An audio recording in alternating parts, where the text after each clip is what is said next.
Welcome back to another Computer Sluggish video. Have you subscribed to my YouTube channel yet? If not, be sure to click on the big red subscribe button and click on the bell to get notified when I upload a new video. And check out my forum at computersluggish.com. In today's video, I will be showing you how to install VLC Media Player in Windows 10. To start off with, first you need to click on the link that's in the description below and you will end up on a page that looks like this. You now need to click on Download VLC, and you now need to click on Save File, and we now need to run this setup file, and you now need to press OK, and we now need to go Next, Next, and you can now go through and select what you would like to install, or you can select the drop down and just select Recommended.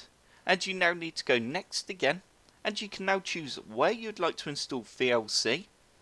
Once you are happy with the destination folder, we can now press Install, and it will now begin to install VLC Media Player.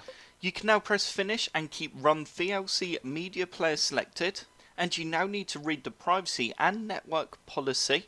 Once you are happy, you can go ahead and press Continue.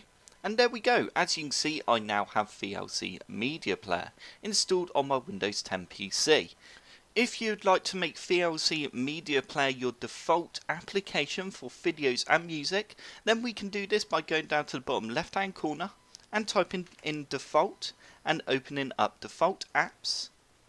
And you can now click on Music Player and change this to VLC Media Player, which means all music will now open with VLC. And we can also do the same for Video Player and select VLC. And there we go, it really is that simple. I hope this tutorial has helped. If it has, hit the like button below and subscribe for more Computer Sluggish tutorials. Don't forget to check out my social media channels and forum.